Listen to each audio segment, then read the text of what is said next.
Bapa, hadir Bapa, boleh menguasai atmosfer di dalam rumah kami masing-masing dengan kuasa Roh Kudus-Mu. Kami mau tetap menyembah di dalam hadirat Tuhan. Kami percaya dalam hadirat Tuhan ada mukjizat baru. Kami percaya di dalam hadirat Tuhan ada pengharapan yang baru. Terima kasih Bapa. Terima kasih Roh Kudus. Di dalam nama Yesus Kristus kami siap memuji dan memuliakan nama Tuhan. Haleluya. Amin.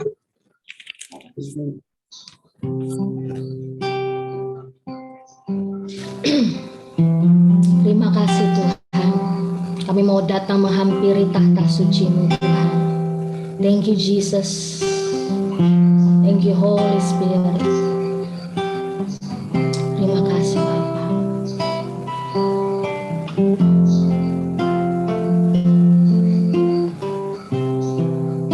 Terima kasih Tuhan. Ini setiap kami Bapa. Ku datang Tuhan, baharui hatiku dengan anugerah di dalam Engkau. Kami tahu Tuhan kelemahan kami. Katakan ini. Ku tahu Tuhan kelemahan hidupku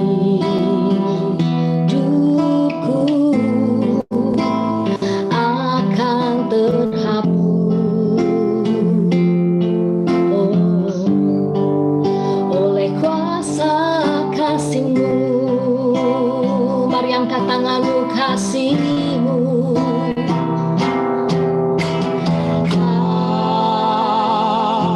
Kasih-Mu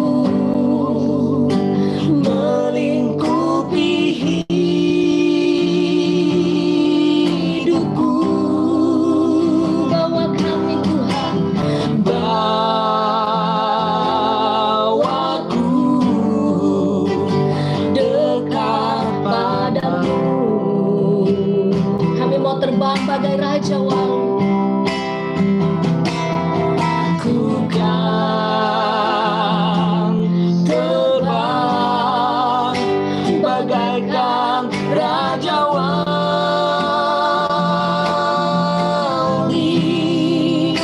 Roh-Mu menangkanku terbang lebih tinggi oleh kuasa kasih-Mu.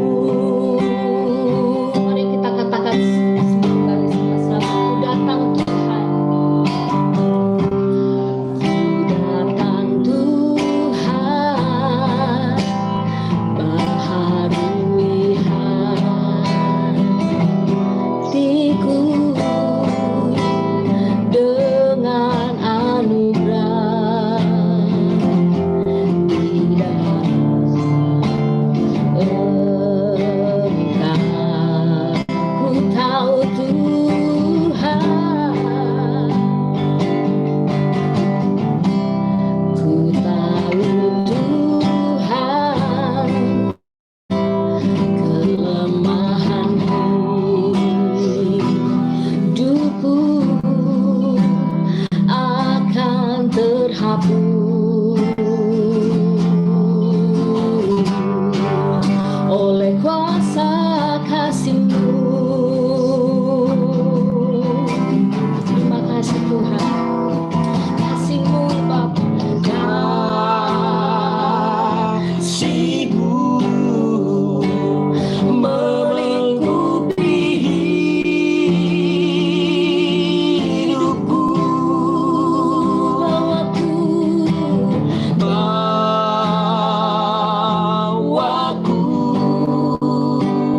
dekat padamu. Bukan terbang,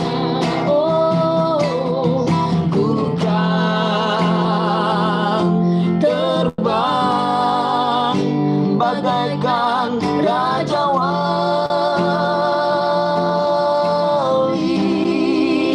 Roh-Mu menangkapku terbang lebih tinggi oleh kuasa kasih-Mu, kasih-Mu Tuhan,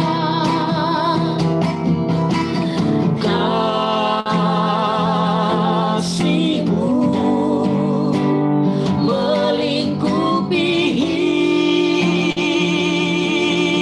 hidupku, bawa kami Tuhan, bawaku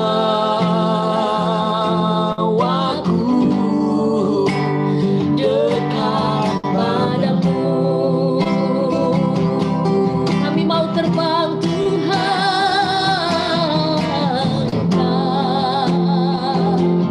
terbang bagaikan Raja Wali.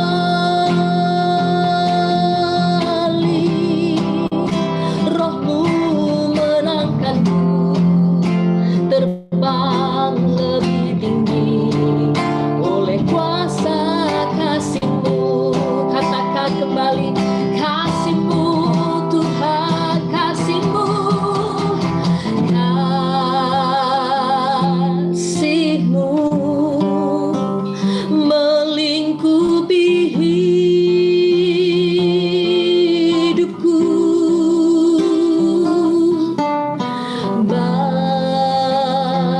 bawaku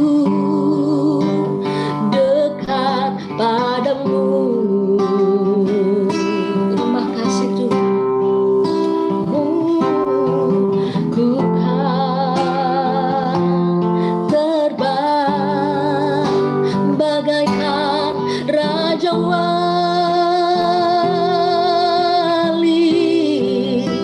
Roh-Mu menangkanku, terbang lebih tinggi oleh kuasa kasih-Mu, kasih-Mu.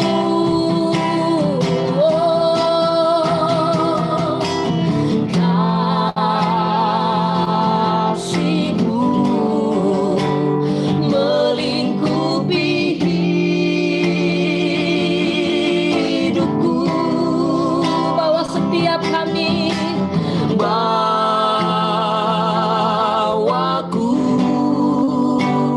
dekat padamu. Yes, Jesus. Ku kan terbang bagaikan Raja Wali.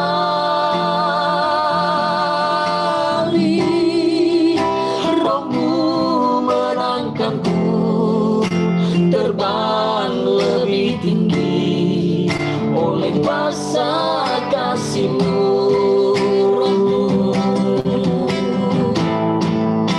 Roh-Mu menangkanku, terbang lebih tinggi oleh kuasa kasih-Mu. Roh-Mu Tuhan, Roh-Mu menangkanku, terbang lebih tinggi oleh kuasa kasih-Mu.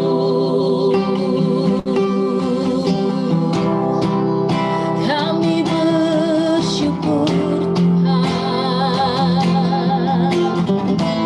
mari sembah Dia, Yesus Tuhan. Oh, haleluya, mari sembah Dia. Terima kasih Yesus, terima kasih Bapa, terima kasih Roh Kudus, terima kasih Yesus. Kami mau mengucap syukur Bapa buat kasih setia-Mu, buat anugerah-Mu.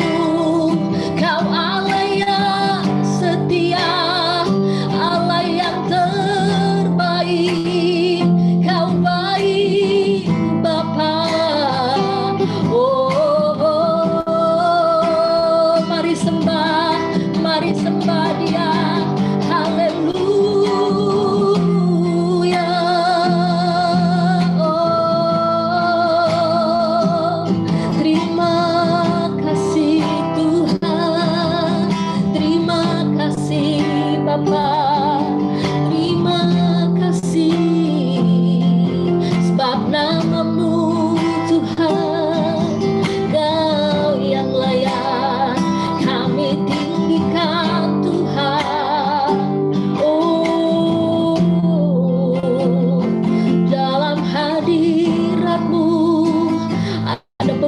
setiap hati Bapa.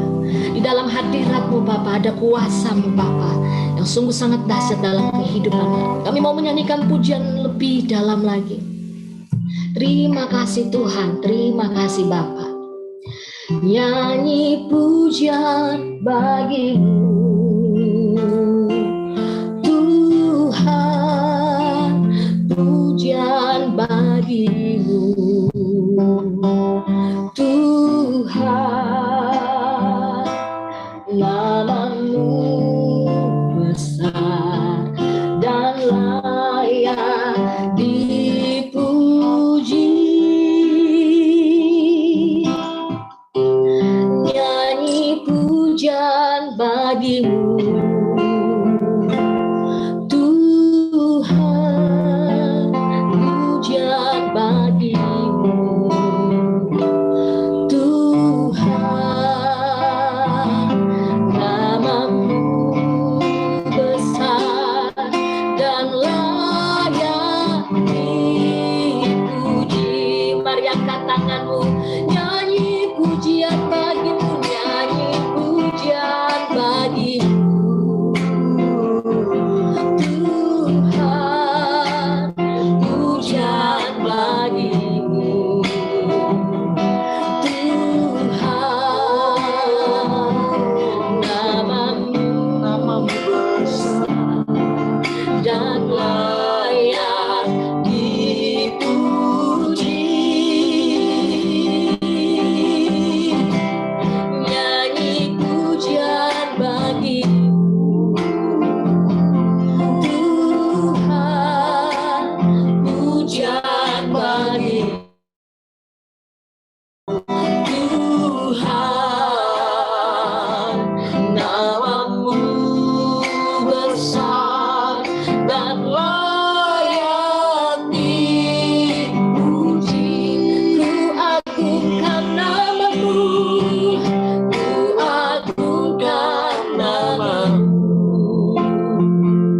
Tuhan, agung nama-Mu Tuhan, nama-Mu besar dan layak dipuji. Ku agungkan nama-Mu Tuhan, agung nama-Mu Tuhan, nama-Mu besar dan layak dipuji. Kami mau muliakan nama-Mu Bapa, ku muliakan nama-Mu Tuhan, mulia nama-Mu Tuhan, nama-Mu besar dan layak dipuji. Ku muliakan nama-Mu Tuhan, mulia nama-Mu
Allah yang setia mengurapi kami Tuhan. Terima kasih Tuhan Yesus. Terima kasih Bapa. Terima kasih Tuhan Yesus. Thank you Jesus. Urapilah kami dengan minyak baru, penuhilah kami dengan hadirat-Mu. Kami rindu Tuhan melihat kuasa-Mu dicurahkan di tempat ini. Urapi kami, urapilah kami dengan minyak baru, penuhilah kami dengan hadirat-Mu. Kami rindu Tuhan melihat kuasa-Mu dicurahkan di tempat ini. Mari katakan dengan sungguh. Berhembuslah Roh Kudus di tempat ini. Berhembuslah Roh Kudus dengan kuasa-Mu. Pulihkanlah gereja-Mu di akhir zaman. Berhembuslah, berhembuslah sekarang.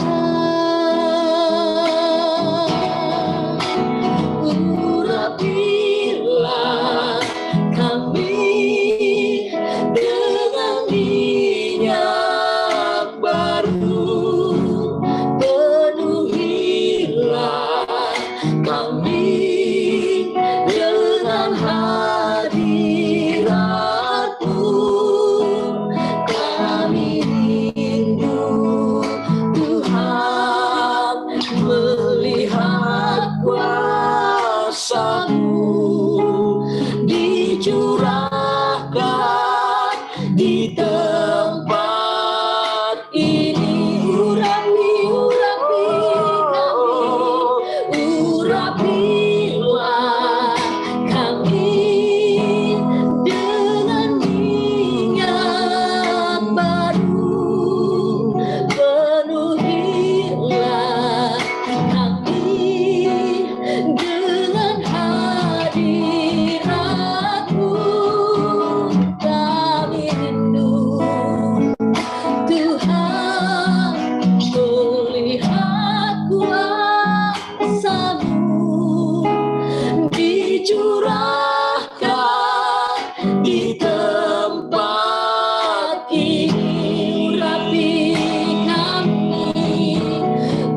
Urapilah kami dengan minyak baru, penuhilah kami dengan hadirat-Mu. Kami rindu Tuhan melihat kuasa-Mu dicurahkan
Terima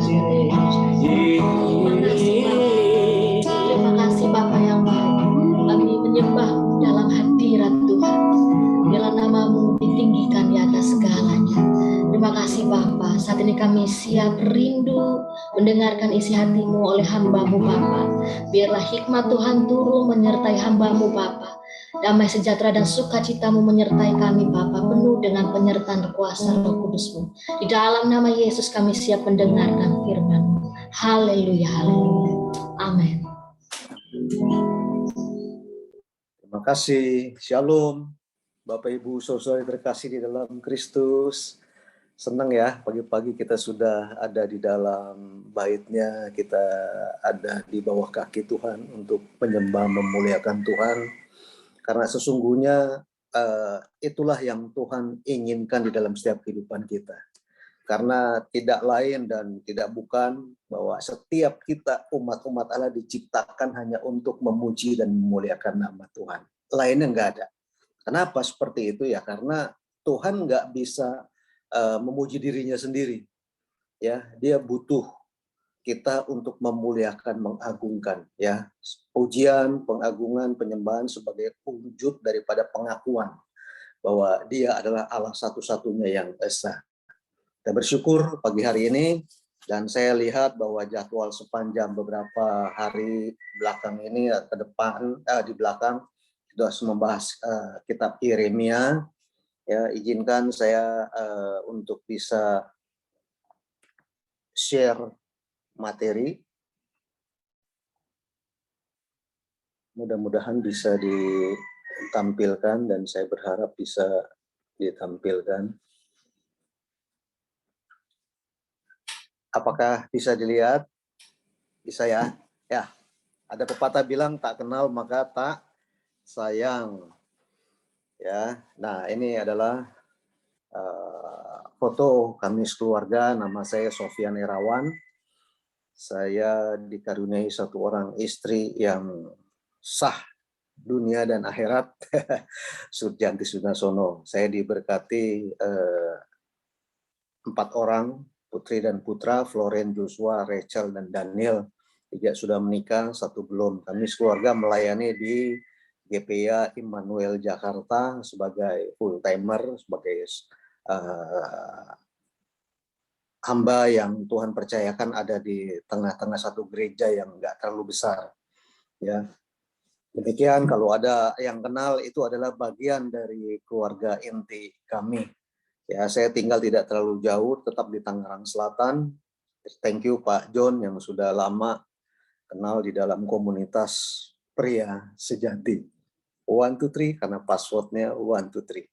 Baik, pagi ini kita akan bahas tentang kitab Yeremia, tapi di pasal yang 24 ayat 1 sampai 10 mengenai penglihatan Nabi Yeremia. Ya, saya percaya sudah dibahas tentang biografi siapa Yeremia yang sesungguhnya, karena saya lihat dari pasal-pasal sebelumnya sudah dibahas oleh hamba-hamba yang Tuhan percayakan. Baik, karena ini adalah firman Tuhan, saya akan bacakan. Waktunya tidak panjang. Yeremia 24 ayat 1 sampai 10, demikian firman Tuhan. Lihatlah, Tuhan memperlihatkan kepadaku 2 keranjang buah ara berdiri di hadapan bait Tuhan. Hal itu terjadi sesudah Nebukadnezar Raja Babel mengangkut ke dalam pembuangan Yekonya bin Yoyakim, Raja Yehuda, beserta para pemuka Yehuda, tukang dan pandai besi dari Yerusalem, dan membawa mereka ke Babel. Keranjang yang satu berisi buah ara yang sangat baik, seperti buah ara bungaran, tetapi keranjang lain berisi buah ara yang jelek, yang tidak dapat dimakan karena jeleknya. Lalu berfirmanlah Tuhan kepadaku, apakah yang kau lihat, hai Yeremia? Maka jawabku, buah ara. Buah ara yang baik itu sangat baik, dan buah ara yang jelek yang tidak dapat dimakan karena jeleknya.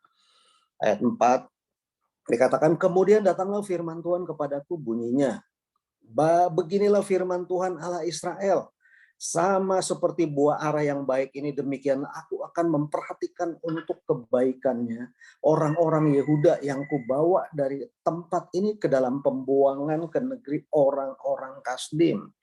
Maka aku akan mengarahkan mataku kepada mereka untuk negeri untuk kebaikan mereka, dan aku akan membawa mereka kembali ke negeri ini. Aku akan membangun mereka, bukan meruntuhkannya. Aku akan menanam, bukan mencabutnya.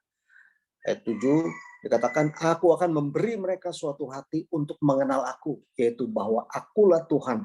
Mereka akan menjadi umatku dan aku ini akan menjadi Allah mereka, sebab mereka akan bertobat kepadaku dengan segenap hatinya.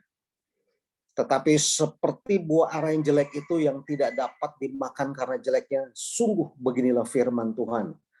Demikianlah aku akan memperlakukan Zedekia, Raja Yehuda, beserta para pemukanya dan sisa-sisa penduduk Yerusalem yang masih tinggal di negeri ini, dan orang-orang yang menetap di negeri Mesir. Ayat 9 dan 10, aku akan membuat mereka menjadi kengerian bagi segala kerajaan di bumi, menjadi aib dan perumpamaan, menjadi sindiran dan kutuk di segala tempat kemana aku mencerai-beraikan mereka.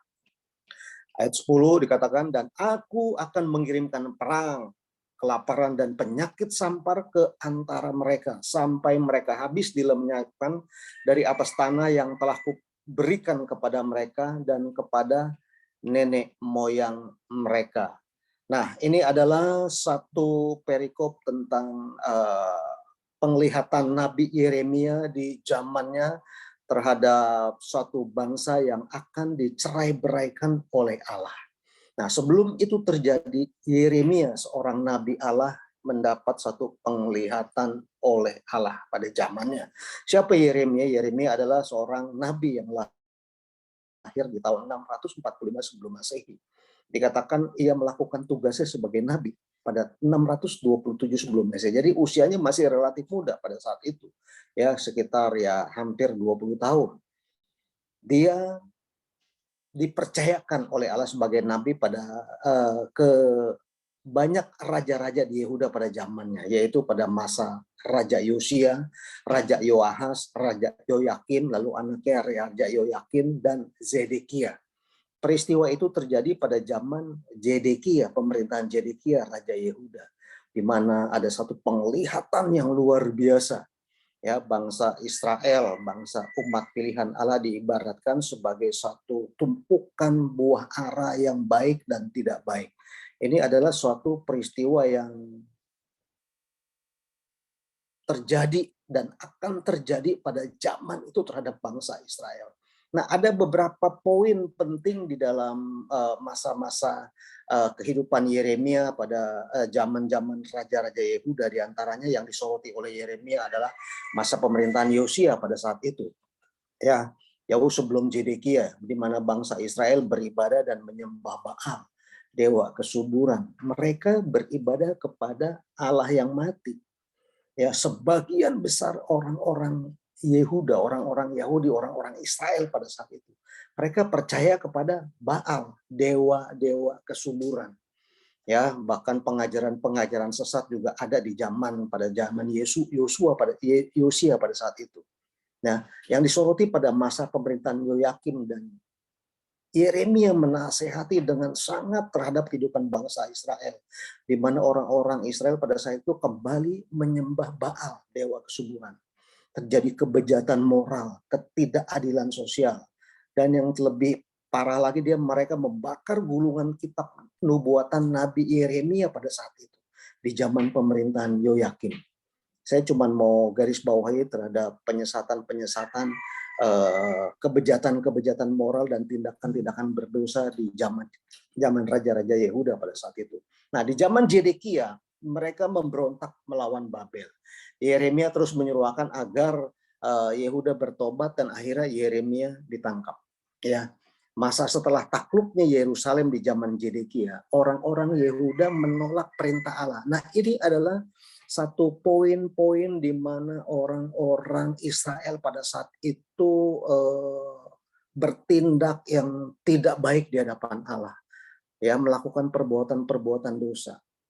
Mereka diingatkan oleh Yeremia pada zaman Zedekia tidak kembali ke Mesir, tetapi mereka tetap ke Mesir meskipun mereka dilarang oleh Yeremia dan dilarang oleh Allah.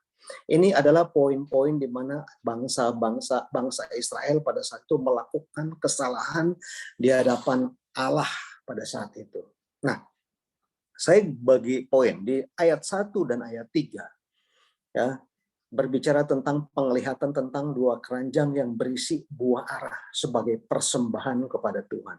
Dikatakan maksudnya gini, penglihatan yang diberikan Allah kepada Yeremia merupakan perumpamaan yang melambangkan bangsa Israel, orang-orang Yahudi yang tercerai-berai akibat pembuangan. Ya, ini adalah pembuangan yang kesekian kalinya. Kita ingat pada saat pembuangan yang pertama pada zaman pada saat itu Sadrak, Mesak, Abednego, Daniel, ya, orang-orang pilihan Allah yang dibuang ke Babilonia. Ini adalah pembuangan yang berikutnya susulan di mana Raja Babilonia menguasai kerajaan Yehuda pada saat itu. Ya. Nah, di dalam ayat yang 4 yang ketujuh, buah ara yang sangat baik itu melambangkan orang Yahudi yang diangkut ke dalam pembuangan negeri Babel oleh Nebukadnezar. Ya, Yeremia mendapat satu penglihatan buah ara yang baik, yang enak untuk dimakan. Nah, dikatakan orang Yahudi yang diangkut ke dalam pembuangan di negeri Babel akan diperhatikan oleh Allah. Ini kontradiksi kalau Bapak Ibu perhatikan. Ya, ada 2 penglihatan buah ara yang baik dan 2 buah ara yang tidak baik. Buah ara yang baik itu buah ara orang-orang Yahudi yang dipilih oleh orang-orang Babel, dipilih lalu diasingkan, dibuang ke Babilonia pada saat itu. Ya, tapi Alkitab mencatat dikatakan orang Yahudi yang diangkut ke dalam pembuangan di negeri Babel akan diperhatikan oleh Allah, dibawa ke negeri Yerusalem, dibangun dan ditanam dan diberi suatu hati untuk mengenal Tuhan sebab mereka akan bertobat. Nah, kita belajar nanti satu hal, siapakah orang-orang Israel sesungguhnya? Orang Israel adalah orang-orang pilihan Allah.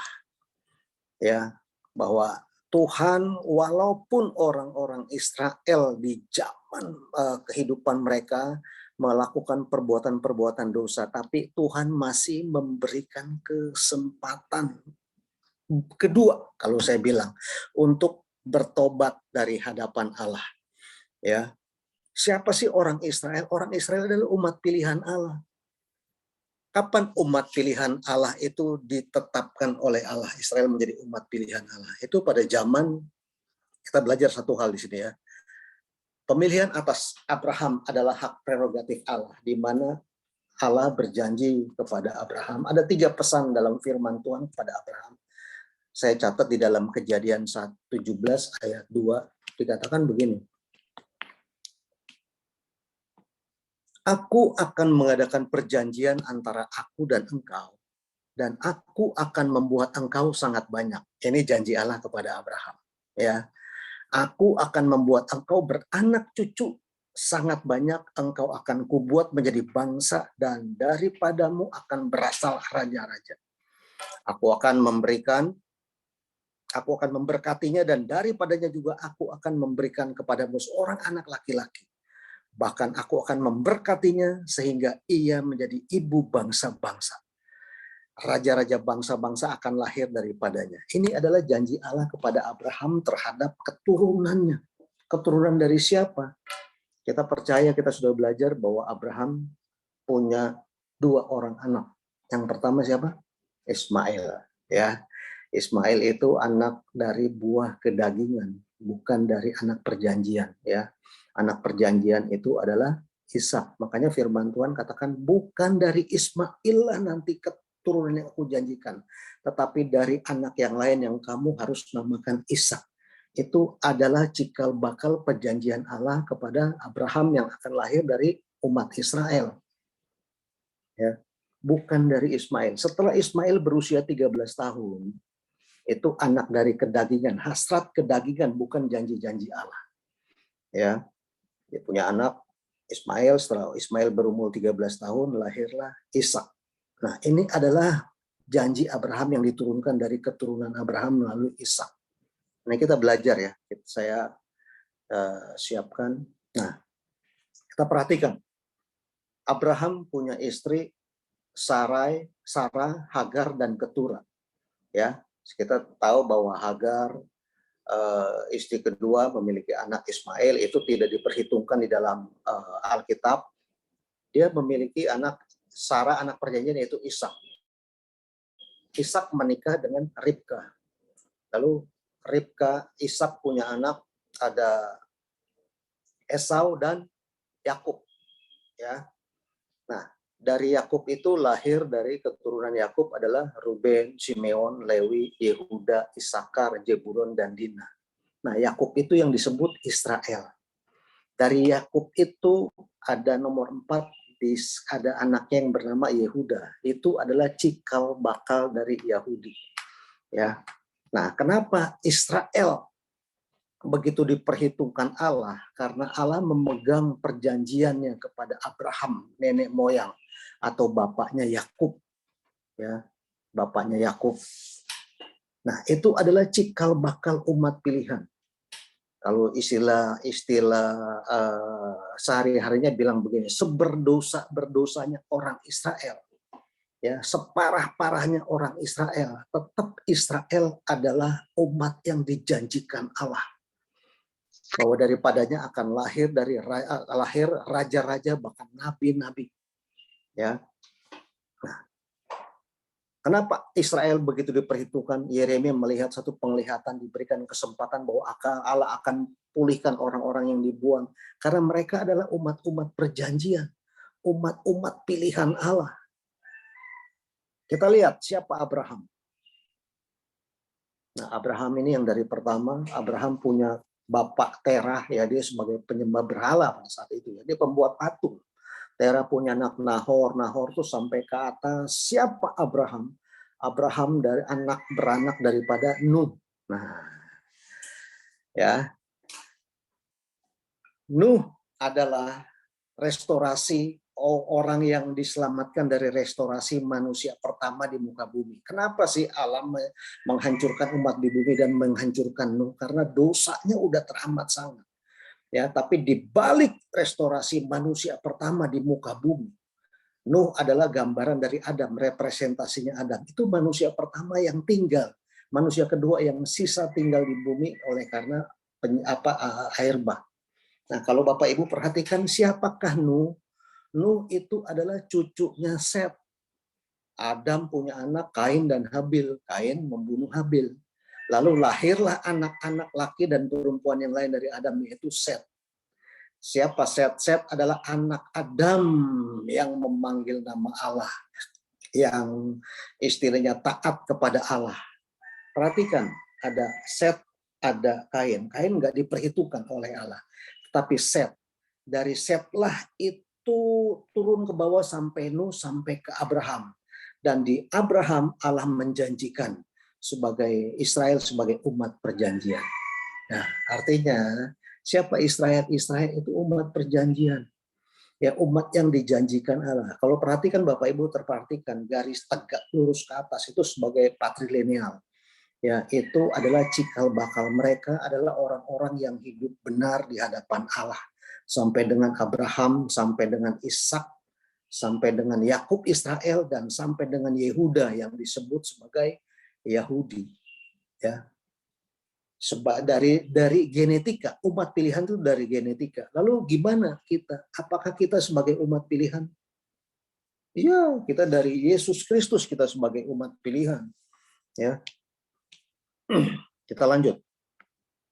Di ayat 8 dan 10 dikatakan buah ara yang sangat jelek sehingga tidak bisa dimakan. Ini melambangkan orang-orang Yahudi yang tidak ikut di dalam pembuangan yang mengalami kehancuran. Siapa orang-orang Yahudi yang tertinggal di Yerusalem dan kembali ke Mesir? Mereka adalah orang-orang yang tidak mengalami proses pembuangan, tetapi mereka adalah orang-orang yang tertinggal tapi tidak mau bertobat. Tidak mau merubah hidupnya, meninggalkan dosa-dosa lama, bertobat, mengikuti Allah kembali. Karena kita tahu Israel adalah umat pilihan Allah, tetapi enggak sedikit predikat sebagai bangsa yang tegar tengkuk, bangsa yang penyembah berhala. Nah, mereka yang masih tinggal, dikatakan yang tidak ikut dalam pembuangan yang di Mesir, akan dibuat Tuhan menderita, akan dikirimkan perang, kelaparan, dan penyakit sampar sampai mereka habis lenyap. Perumpamaan ini mengingatkan bahwa orang yang tinggal di Yerusalem, yang menetap di Mesir akan mengalami hukuman. Hukuman apa yang lebih dahsyat daripada orang Yahudi yang ikut di dalam pembuangan ke Babel. Hati-hati Bapak Ibu ya. Kalau kita mengalami satu prosesnya Tuhan, Tuhan izinkan ada maksud Tuhan. Dan Tuhan memberikan satu kesempatan kita untuk mengalami satu pertobatan. Tapi mereka yang tetap tinggal di Yerusalem, mereka nggak berubah hidupnya. Ya, meskipun itu sudah dinasehati, ya, diberikan firman oleh Yeremia, mereka tetap nggak mengenal Allah. Ya, banyak orang-orang Yahudi sampai sekarang juga nggak mengenal Yesus. Jangan Bapak Ibu pikir di Israel itu 100% percaya Tuhan. Ya, yang percaya Tuhan hanya mungkin berapa persen aja. Yang paling besar adalah orang-orang Yahudi yang saat ini masih menantikan janji-janji Allah. Siapa Yahudi? Itu adalah keturunan Yehuda, ya, anaknya Yakub, Israel, keturunan Yehuda. Yehuda itu adalah bani terbesar di Israel sampai dengan saat ini. Ada bani Lewi, ya bani Gad segala macam. Tapi Yehuda adalah bani terbesar. Dan saat ini mereka nggak percaya. Ya, penglihatan yang diberikan Allah pada Yeremia itu mereka yang tinggal tetap kembali ke Mesir. Artinya mereka mengalami kehidupan secara duniawi. Mesir adalah gambaran daripada penyembahan berhala. Mesir adalah gambaran daripada kehidupan dunia. Banyak nggak orang-orang Kristen yang mengalami hal serupa? Banyak. Ya, nggak usah berbicara tentang orang Israel. Orang-orang yang percaya kepada Tuhan juga mereka banyak yang kembali kepada kehidupan duniawi. Itu gambaran orang yang tidak mengalami pembuangan tapi tinggal di Yerusalem. Mereka tidak mau bertobat kepada dari kehidupan yang lama. Ya. Nah, kalau Bapak Ibu perhatikan tadi siapa Israel? Israel adalah umat pilihan Allah dari Sem turun ke Nuh, ya, cucunya Sem. Dari Nuh beranak pinak sampai dengan Abraham. Ya, kenapa sih Allah tetap memperhatikan kehidupan umat Israel? Karena janji Allah adalah setia dan adil. Tuhan tidak akan pernah menarik firman-Nya setitik pun. Ya, Tuhan tidak akan pernah membatalkan janji-janjinya kepada Abraham.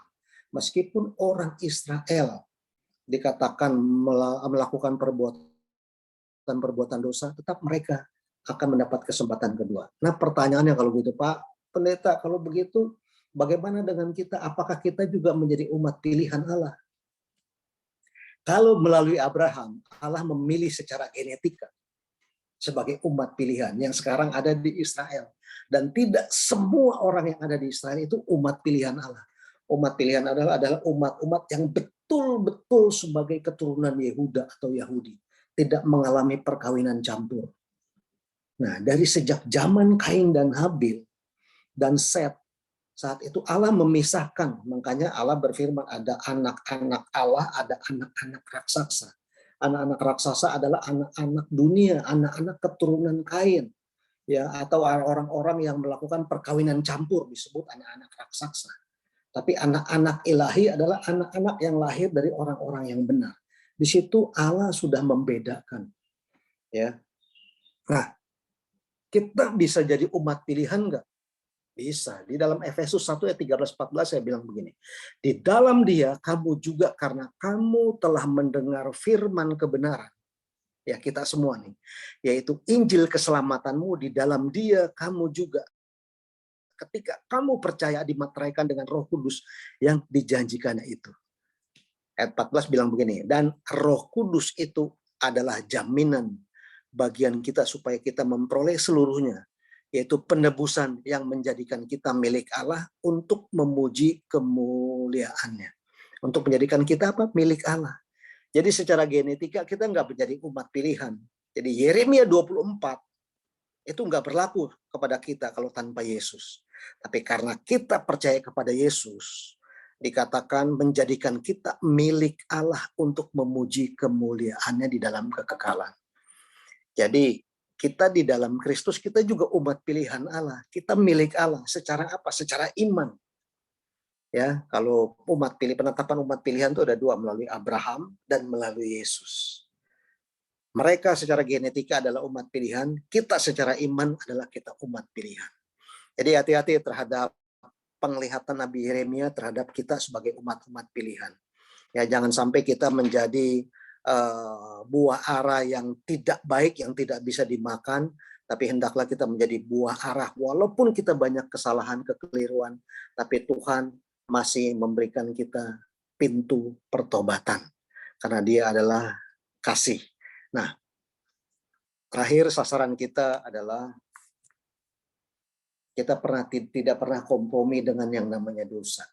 Ya, karena firman Allah katakan dosa adalah dosa, upah dosa adalah maut. Hati-hati. Ya, jangan mentang-mentang kita menjadi umat pilihan, hidup kita berlumur dengan dosa. Ya, kesempatan itu memang Tuhan berikan 2 kali. Tapi jangan sampai kita nggak mempergunakan kesempatan untuk bertobat.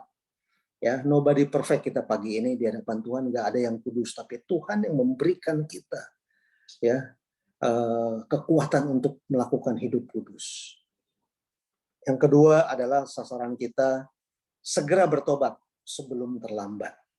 Ya, segera bertobat karena Dia adalah Allah yang setia dan adil. Barang siapa yang mengaku dosa, maka Allah kita adalah Allah yang setia kepada janjinya untuk memberikan pengampunan kepada kita. Adil. Hati-hati ya, adil artinya kita harus mengalami akibat perbuatan-perbuatan dosa kita. Ya. Yang ketiga yang harus kita lakukan pagi ini adalah hidup taat, tidak memberontak.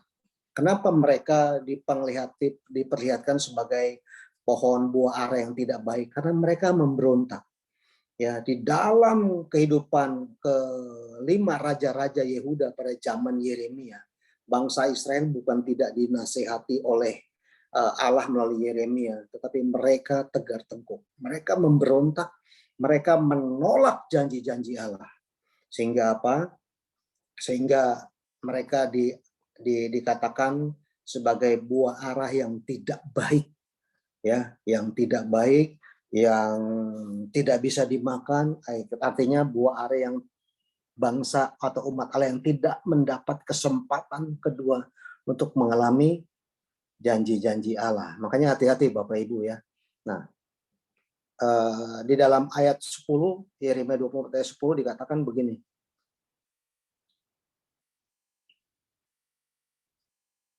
Ayat yang ke-7 dikatakan begini kepada buah ara yang baik. Aku akan memberi mereka satu hati untuk mengenal aku. Bahwa akulah Tuhan. Mereka akan menjadi umatku. Siapa mereka? Mereka adalah yang mengalami pembuangan ke Babel pada saat itu. Tetapi Allah bilang, aku akan memberi mereka satu hati untuk mengenal aku, yaitu bahwa akulah Tuhan, mereka akan menjadi umatku dan aku akan menjadi Allah mereka sebab mereka akan bertobat kepadaku dengan segenap hatinya. Ya. Jadi artinya jadilah kita sebagai buah arah yang baik dan enak untuk dimakan, jadi umat-umat pilihan yang akan mengalami janji-janji Allah. Ya, jadi ingat sasaran kita, goal kita bersama, saya ulangi sekali lagi, kita tidak pernah kompromi dengan apa yang namanya dosa. Karena dosa itu membawa kita kepada kehancuran. Ya, dosa adalah dosa, nggak ada dosa kecil. Oh, saya kan cuman berbohong, saya kan cuman mengambil uang istri, mengambil uang suami. Ya, saya kan cuma berbohong untuk kebaikan, tidak. Dosa adalah dosa. Ya, upah dosa adalah maut. Ya, tetapi ingat kasih karunia Allah adalah kehidupan yang kekal. Kita menerima kasih karunia Allah, yaitu pengampunan, pertobatan oleh Tuhan. Yang kedua, segera bertobat sebelum kita terlambat.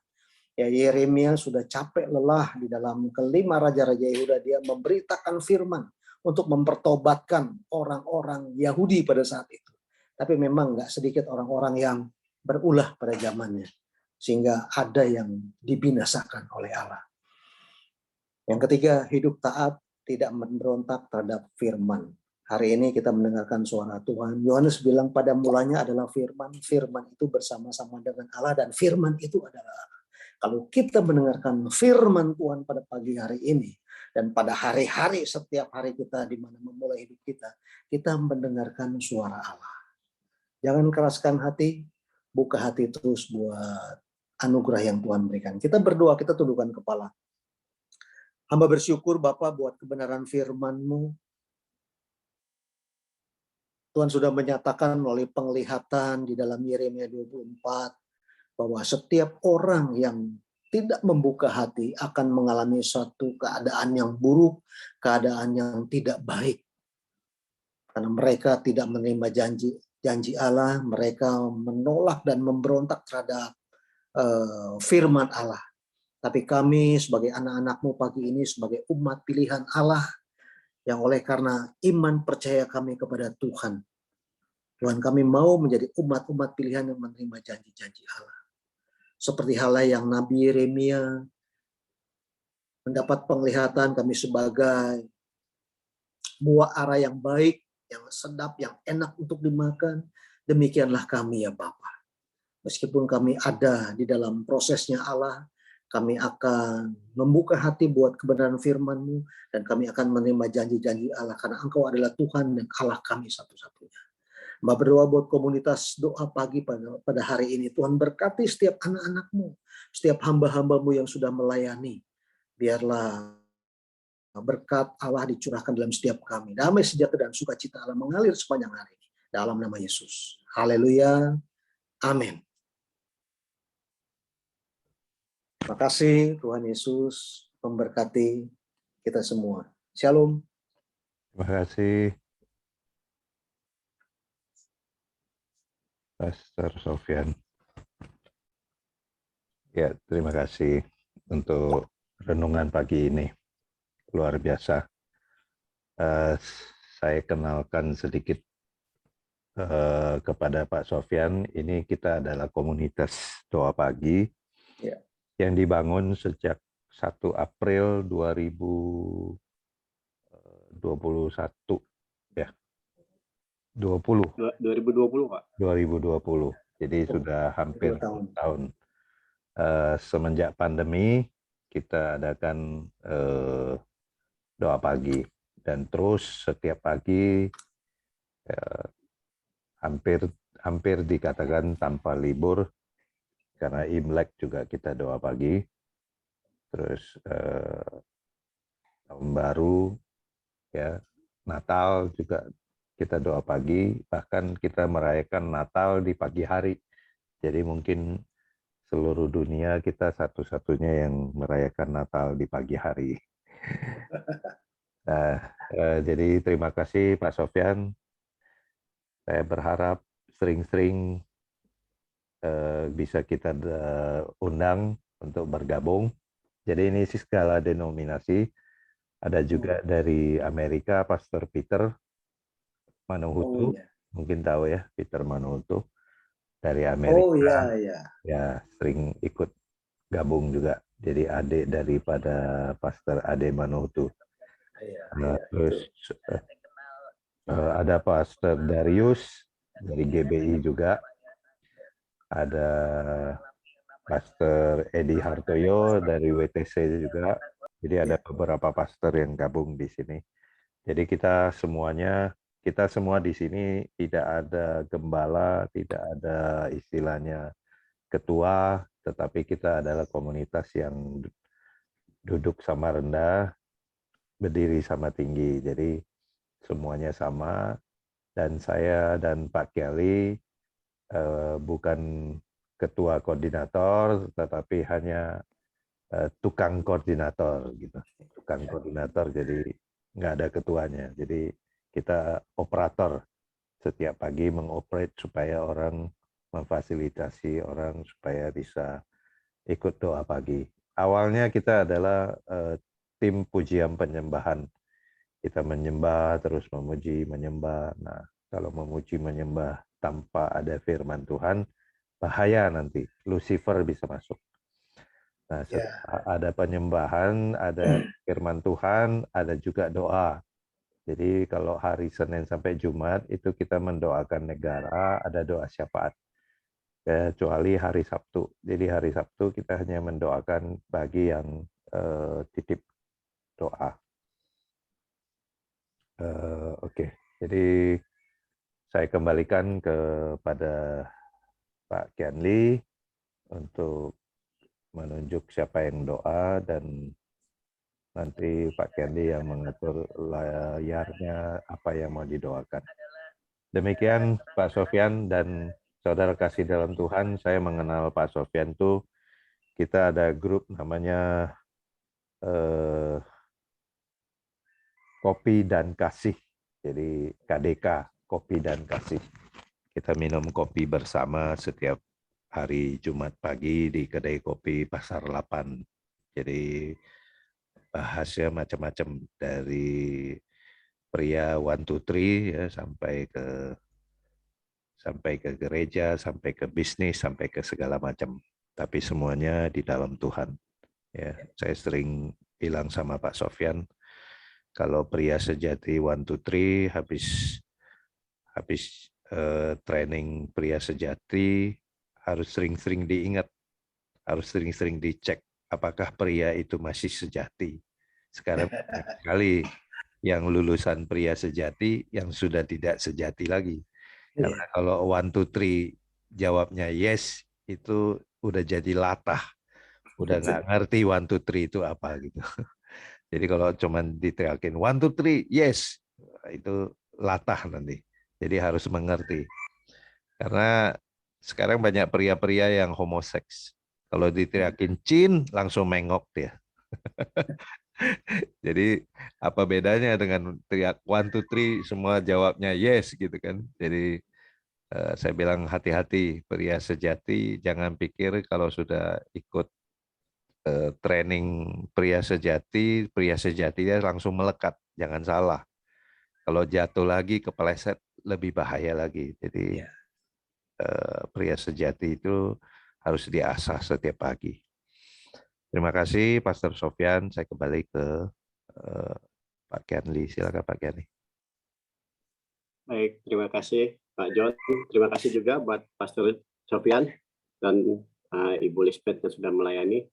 Ya Pastor Sofyan, kita juga ada teman-teman yang dari Perancis ya. Yaitu ada Ibu Dian dan Ibu Wulan pun, itu Wulan Juwana ada di Philadelphia. Oh ya, shalom. Shalom ya. Nah, di tengah-tengah kita juga ada beberapa teman yang baru hadir ya. Kita sapa ya. Ada Bapak Antoni ya. Pak Antoni, selamat pagi. Boleh dibuka Pak Antoni, dari mana Pak?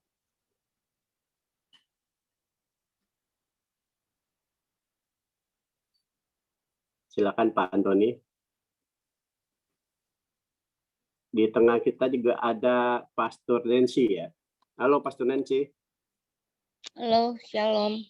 Shalom. Ini Pastor Nancy.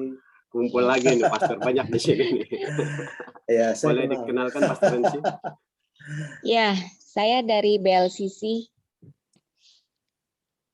Jakarta ya.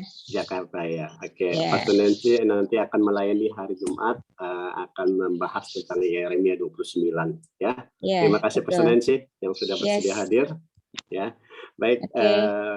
Bapak Ibu, kita akan tutup doa pagi kita ya. Saya mohon nanti Ada yang baru Pastor, Pak, itu Bu Teli ya.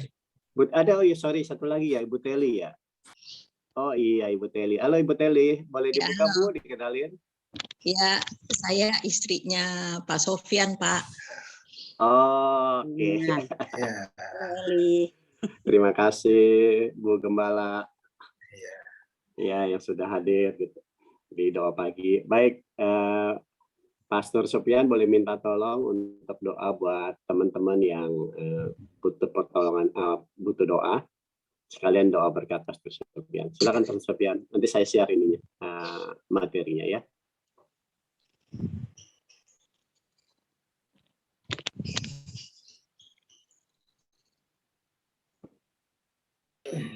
Sudah kelihatan belum ya? Iya.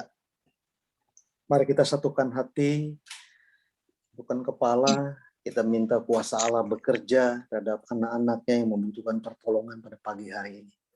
Bapa, kami bersyukur di akhir ibadah kami menghadapkan kepada Engkau setiap permohonan anak-anak-Mu. Tuhan memberkati Papa dari Pak Andi Susanto yang sedang sakit DBD. Tuhan, yang Tuhan izinkan, Tuhan jamah, Tuhan pulihkan, biarlah kuasa bilur-Mu menjamah dari Pak Andi Susanto pada pagi hari ini. Kuasa bilur-Mu bekerja dengan sempurna di dalam nama Yesus.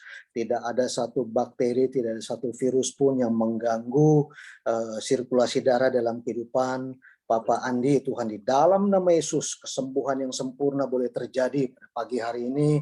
Dan kami juga berdoa untuk acara baksos yang akan dilakukan Ibu Dewi dan teman-teman di Serang.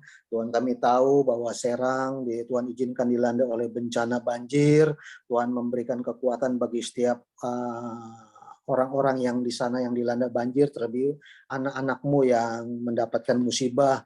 Tuhan memberkati tim yang akan berangkat di sana, Bu Dewi dan teman-teman, biar semua dapat bekerja, biar dalam apa yang mereka lakukan nama Tuhan dipermuliakan, nama Tuhan diagungkan, sehingga mereka boleh melihat bahwa Allah di dalam Kristus adalah Allah yang penuh kasih, Allah yang memperhatikan setiap kehidupan umat-umat yang sedang dilanda bencana kelemahan.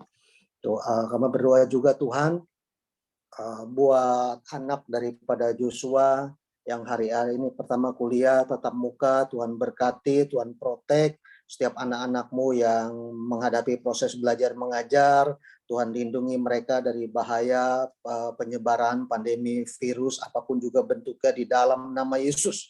Tuhan persiapkan mereka menjadi orang-orang muda yang Tuhan pakai pada masanya menjadi alat kemuliaan Tuhan. Akhirnya Tuhan, kami berdoa buat komunitas doa pagi di tempat ini, biarlah Tuhan tambahkan kerinduan, Tuhan tambahkan juga roh takut akan Tuhan. Biarlah penyembahan yang kami lakukan adalah penyembahan yang berbau harum di hadapan-Mu. Karena kami percaya kami diciptakan semua untuk kemuliaan bagi nama Tuhan. Kami ada untuk melayani Tuhan, kami ada untuk menyenangkan hati Tuhan. Berkati Tuhan setiap hamba-hamba-Mu yang sudah ambil bagian dan akan terus ambil bagian. Tuhan berkati, Tuhan urapi, Tuhan perlengkapi kami semua, sehingga apa yang kami lakukan semuanya berkenan di hadapan Allah. Dan akhirnya Tuhan, kami menyerahkan semuanya, kiranya berkat Allah sendiri yang akan dicurahkan dalam setiap kehidupan kami. Kita angkat hati kita angkat kedua belah tangan kita. Saudara-saudaraku terkasih, pulanglah. Tuhan memberkati engkau dan melindungi engkau. Tuhan menyinari engkau dengan wajahnya dan memberi engkau kasih karunia. Tuhan menghadapkan wajahnya kepadamu dan memberi engkau damai sejahtera. Diberkatilah rumah tanggamu, diberkatilah pekerjaanmu, diberkatilah pelayananmu, diberkatilah perbuatan tanganmu. Terimalah berkat dari Allah Bapa, cinta kasih daripada Tuhan Yesus, serta persekutuan yang manis dengan Roh-Nya yang kudus, yang menyertai setiap perjalanan hidup kita mulai hari ini sampai selama-lamanya. Kita semua yang sudah diberkati sama-sama katakan, amin. Amin. Tuhan memberkati. Terima kasih, Ya. Pak Sofian. Sekian buat Terima firman dan kasih, doanya. Ibu dan Pastor Kelly saya Yang sudah Ya. Bapak Ibu boleh dibuka Minata. kameranya. Terima kasih, Bu. Terima kasih. Yuk kita foto. Dan Pak Ipan. Terima kasih, Bu Lisbeth. Ada Pak John Ferry. Ujiannya Tuhan berkati. Berkati semua. Ada Ibu Flora, Pak Kenny. Ada Bu Flora. Oke, Bu Flora. Ini Pak Dodo dan Pak Studiarto sudah pada rapat, dia sudah physical distancing lagi ya. Oke, di slide pertama ya, Pak. 1, 2, 3. Ya, satu lagi, slide kedua. 1, 2, 3. Kasih Ica. Tuhan Yesus berkati. Oke, terima kasih. Selamat sembuh. Sampai ketemu hari Senin. Ya, saya tutup ya. Kelly saya lupa ya doa. Shalom.